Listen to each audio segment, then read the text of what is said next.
الله معكم أحبائي. آخر تطورات الحرب بين روسيا وأوكرانيا.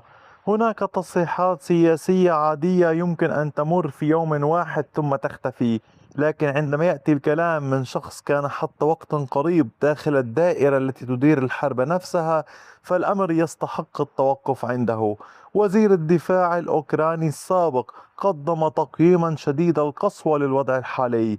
فكرته الأساسية ليست أن أوكرانيا ستنهار غدا، وليست أن الحرب انتهت لصالح روسيا، بل شيء أكثر تعقيدا. أوكرانيا من وجهة نظره تتحرك ببطء في الاتجاه الخاطئ، والوقت المتاح لتغيير هذا المسار ليس مفتوحا إلى ما لا نهاية. وهنا تبدأ القصة الحقيقية، لأن السؤال لم يعد فقط كم دبابة ستحصل عليها أوكرانيا، كم صاروخ باتريوت، وكم مسيرة تستطيع إنتاجها. السؤال أصبح: هل تستطيع كييف تحويل كل هذه الأدوات إلى طريقة حرب جديدة قبل أن تصبح كلفة تغيير المسار أكبر بكثير؟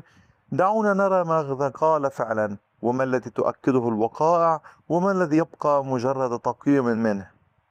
في البداية قال وزير الدفاع السابق، يعني الأوكراني السابق، ونتحدث في حديث إحدى الوكالات، إن أوكرانيا تبدو وفق تقييمه وكأنها تخسر تدريجيا وببطء. وأضاف أن أمام البلاد نافذة من عدة أشهر لاتخاذ قرارات أساسية يمكن أن تغير مسار الحرب. هذه الكلمات قوية، لكن يجب وضع خط واضح تحتها. هذا تقييم شخصي لمسؤول أوكراني سابق، وزير الدفاع الأوكراني السابق، ليس إعلانا رسميا من الحكومة الأوكرانية الحالية، وليس تقريرا استخباراتيا يحدد موعدا لانهيار الجبهة، بل تقييم من شخص كان داخل المؤسسة ويرى أن طريقة إدارة الحرب تحتاج إلى تغيير. وهذا الفرق مهم جدا. لماذا يتحدث عن أشهر؟ هنا نصل إلى جوهر كلامه. المشكلة التي يطرحها ليست فقط نقص المعدات. أوكرانيا حصلت خلال سنوات الحرب على دبابات غربية ومدفعية وصواريخ بعيدة المدى وأنظمة دفاع جوي وملايين الذخائر، وفي الوقت نفسه بنت واحدة من أكبر صناعة المسيرات التي ظهرت خلال هذه الحرب. لكن امتلاك الأسلحة شيء، وتحويلها إلى منظومة واحدة قادرة على تغيير المعركة شيء آخر تماما. وهنا يرى وزير الدفاع السابق أن أوكرانيا تحتاج إلى رؤية أكثر تكاملا، بمعنى: أين تريد إيقاف روسيا؟ أين تريد استنزافها؟ ما الأهداف التي يجب ضربها خلف الجبهة؟ ما دور المسيرات؟ ما دور الصواريخ؟ وأين يجب أن تتركز الموارد المحدودة؟ لأنك في حرب استنزاف لا تستطيع أن تكون قويا في كل مكان في الوقت نفسه. والآن نترك التصريحات للحظة وننظر إلى خريطة الحرب نفسها. روسيا ما تزال تمارس ضغطا على عدة قطاعات من الجبهة. الجيش الروسي يتقدم في عدة أماكن وعدة جبهات، ولا يعني أن كل تقدم يتحول تلقائيا إلى اختراق عملياتي. بعض الاختراقات تتحول إلى ذلك، وبعض الاختراقات لا. وهذه نقطة مهمة جدا. وفي كثير من مناطق الحرب نحن نتحدث عن تقدم متدرج، يعني قرية هنا قرية هناك. ولكن كانت المشكلة الأوكران هو أنه ليست خسارة بلدة، بل يجب إعادة بناء خط الدفاع حين يخسرون هذه البلدة. فخط الدفاع هو خط، وخط ثابت. وبالتالي كم تستطيع أوكرانيا إعادة بناء خط الدفاع التالي حين يتجاوز الجيش الروسي هذه الخطوط الدفاعية في إحدى البلدات وفي إحدى الاتجاهات؟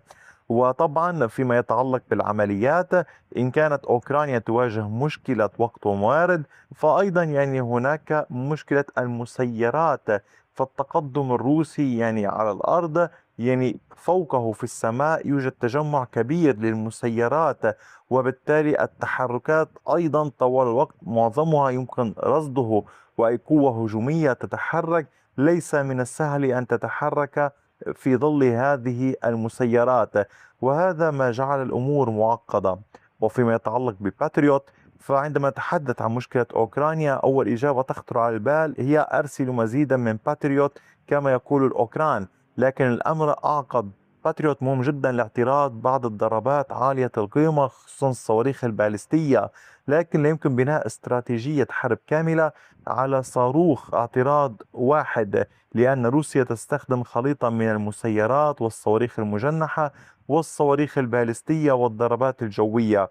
وبالمناسبة عادت أوكرانيا لإرسال مكون صواريخ الدفاع الجوي لمواجهة الصواريخ الروسية كما حصل بالأمس بليلة 27 أغسطس.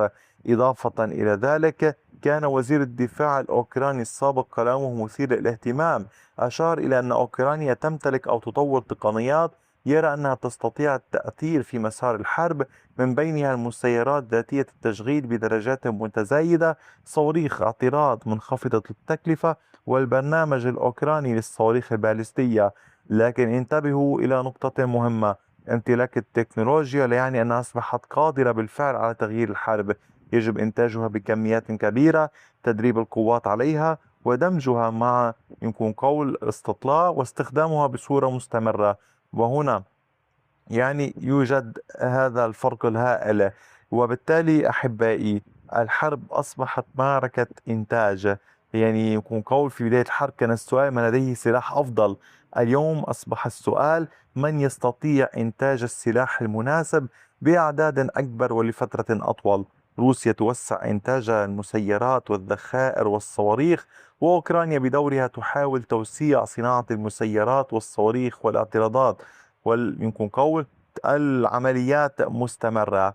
واليوم نحن نشهد تحولا من حرب المخازن إلى حرب المصانع. من يستهلك مليون وحدة يجب أن يعرف كيف سيصنع المليون التالية. وكما قلنا دوما المسيرات لم تعد مجرد سلاح، لها تأثيرها الكبير في هذه. تغيير المسار لا يعني بالضرورة أن تنفذ أوكرانيا هجوما ضخما وتستعيد آلاف الكيلومترات خلال أسابيع. هم يعتبرون أنه قد يكون النجاح أبسط من ذلك: إبطاء معدل التقدم الروسي، رفع كلفة العمليات الهجومية الروسية، والضغط في العمق الروسي. وفيما يتعلق بالأمر الآخر وهو السؤال الأصعب، يمكن قول إذا استمرت روسيا في تحقيق مكاسب صغيرة ومتراكمة، وإذا بقيت أوكرانيا مضطرة إلى توزيع مواردها على جبهة طويلة جدا، فقد يصبح الدفاع عن بعض المناطق أكثر تكلفة بمرور الوقت. لكن هذا لا يعني أن هناك موعدا للانهيار. الحروب لا تعمل بهذه الطريقة. يمكن لجبهة تبدو مستقرة أن تتغير بسرعة، ويمكن لجبهة تبدو تحت ضغط شديد أن تستقر لأشهر. ولهذا أمام يمكن قول أوكرانيا عدة أشهر، العبارة التي تحدث بها وزير الدفاع الأوكراني السابق يجب فهمها باعتبارها تحذيرا سياسيا واستراتيجيا من مسؤول سابق، لا ساعة عد تنازلي عسكري. وفي الخلاصة أحبائي، يمكن قول وزير الدفاع الأوكراني السابق حين قال نحن نخسر ببطء، الجملة الأهم هي هناك نافذة زمنية لتغيير المسار هي التي يجب التركيز عليها. فإما تستفيد أوكرانيا منها وإما لا تستفيد. وحتى ذاك الحين لنرى إلى أين ستؤول الأمور. أنا أتابع معكم دوما كما تلاحظون بكافة الوسائل ومن عدة زوايا تغطية هذه الحرب، فأتمنى أن تستفيدوا من التحديثات الصباحية والمسائية والفيديوهات الإضافية التي يتم عرضها ظهرا وأحيانا بعد ساعات المساء لتصبح الصورة أوضح لحضرتكم. شكرا على وقتكم الثمين، وإلى اللقاء بفيديو آخر.